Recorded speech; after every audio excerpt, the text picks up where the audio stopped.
When we calculate interest, we're going to use this formula right here. Now, it looks a little bit different than our previous example if you watch the other videos about exponential growth. However, it's very similar with just one sort of added variable to it and a couple of letters they switched around. Our p-value in this case is going to represent something called the principal, which is really just our initial amount invested. So once again, that number in front is going to be the initial amount.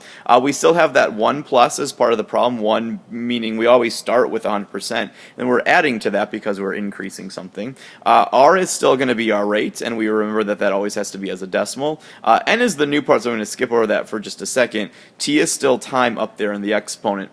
So then the new part of this model that was not in our previous model was this N value. The N is going to represent the number of times per year that interest is compounded or calculated. So that value can change. For example, if they say the interest is compounded monthly, well, there's 12 months in a year, so N would be 12. So that's really the only new part we need to know about using this model. So let's go ahead and set up an example and see if we can get this typed in our calculators correctly to find out the interest we make. So let's go ahead and do interest compounded quarterly, which would mean 4 times a year. So let's see what we've got. We've got $4,000 that we're depositing, so there's my initial amount, the principal. We have our interest rate over here, 2.92%. Remember, that always has to be represented as a decimal, so 0.0292, just divide that by 100. I've got the time, so that's my R value, I'll label that. And then I've got the time right here, I want to do this for 5 years, okay? So let's do part A together, and I'll have you guys try part B on your own. So I want to calculate my interest if it's compounded or calculated quarterly. So my initial amount is $4,000, that's what I invest to start. Times 1 plus the rate, which is 0.0292, and I want to divide that by how many times per year, that's what the N stands for, that my interest is compounded. Well, if it's quarterly, that's going to mean 4 times per year, just like there's 4 quarters in a dollar or 4 quarters in a basketball game. So I'll divide that by 4, and then notice in the exponent it's not just time, it's N, which once again is still 4, times the time, so times 5. Okay, so there's our model. Now what I'd recommend doing is when you type this in your calculator, just type the entire thing in at once. I don't care what 1 plus 0.292 divided by 4 is. Just go ahead and get that whole thing typed in at the same time. One thing to be cautious of, if you have an older calculator that does not do exponents like up top, like the newer ones do, make sure it's very important you have that 4 times 5 in parentheses. If you're not sure, you can use them anyway, or what some people suggested was just make it 20 right away.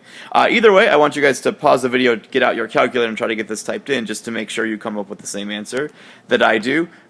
What a silly reason to miss the question if you can get it all set up but don't get it calculated correctly. So once I've done that, I came up with an answer of approximately $4,626, and since we're dealing with money, we'll round to 2 decimal places for cents, so 33 cents. If you didn't get that, try it again or have me take a look at what you typed in class. Okay?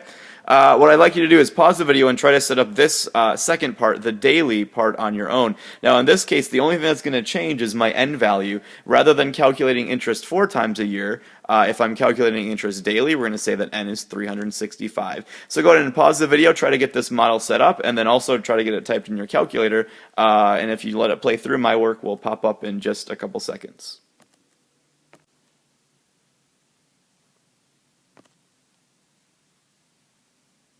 So there's my model. Notice the only thing that changed was the 365. Notice it changed in 2 spots because N shows up twice in the exponent and in the denominator. And hopefully you came up with the same answer I did, $4,628.76.